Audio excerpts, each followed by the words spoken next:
On peut dire qu'une grande partie de mon travail relève de ce qu'on appelle les études ésotériques. C'est-à-dire l'école pratique des hautes études a une chaire qui s'appelle de cette façon, je crois, les courants ésotériques, a été fondée par François Secret en 1965 ou 69, je ne sais plus. Puis il y a eu Antoine Fèvre, et puis il y a eu Jean-Paul Braque, Jean-Pierre Braque. L'ésotérisme, c'est important l'ésotérisme, moi je suis attiré par ça, mais c'est aussi le secret. Le mot ésotérisme renvoie au secret. Ça veut dire quoi? Ça veut dire que derrière l'exotérisme, derrière ce qu'on nous dit, il y a ce qu'on ne nous dit pas. Derrière ce qu'on nous présente, il y a ce que nous ne nous présente pas. C'est le secret, c'est ce que les juifs appellent le sod.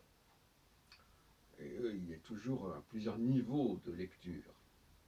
La lecture première, le pshat, et puis la lecture la plus profonde qui est le sod, le secret. Et puis entre les deux, il y a les allusions, il y a les commentaires, etc. L'exégèse. Le drash, le remez. Et si vous mettez les 4 lettres ensemble, pshat, remez, drash et sod, vous avez le pardès. Le pardès, c'est le paradis, c'est un terme d'origine persane qu'on trouve dans beaucoup de langues, aussi bien en hébreu qu'en français. Enfin, ça a été emprunté.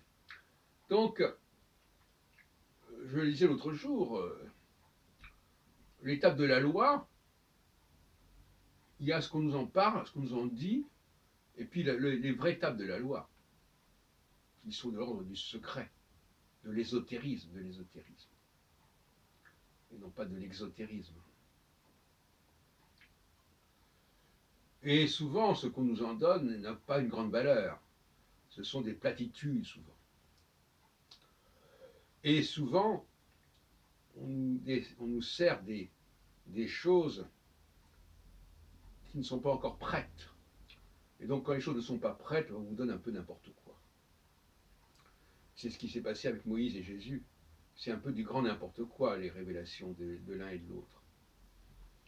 On n'est pas dans le sod. Et le sod, c'est bien gentil de dire qu'il y a un sod, mais parfois ce sod, il est encore, il n'est pas en mesure d'être révélé. Et le temps n'est pas encore venu pour qu'il le soit.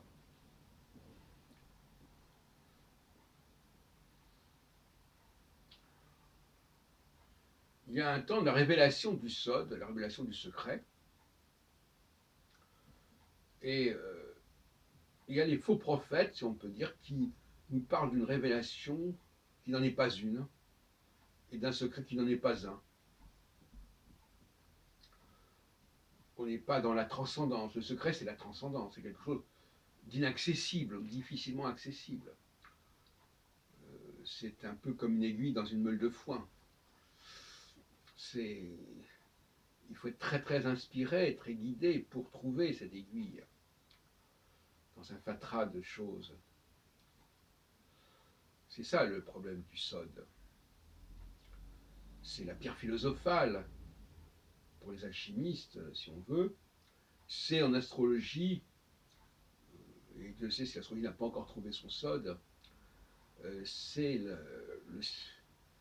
la bonne combinaison, la bonne équation planétaire. Qu'est-ce qui du cosmos il faut garder, et comment et de quelle façon? Il y a tellement de façons, c'est ça qui est intéressant, c'est que l'ésotérisme, c'est un peu comme la lettre cachée de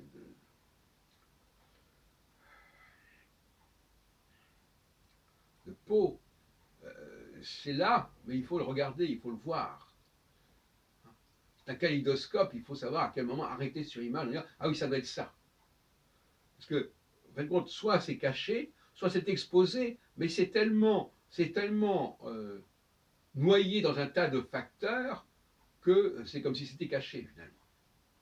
C'est ça le problème de l'astrologie. Tout est là, mais qu'est-ce qui est pertinent dans tout ça? Et c'est comme dans le cas de l'élection, euh, dans une période électorale, il y a tous ces candidats, mais lequel est le bon? Quelle est la vraie réponse? Quelle est la vraie solution? Quel est le bon choix? Là aussi, il y a un problème. Donc, les élections aussi, c'est une façon d'aller vers le SOT, c'est-à-dire vers le secret, de choisir, de faire le bon choix, parmi tant d'autres possibilités qui, elles, sont des fausses pistes.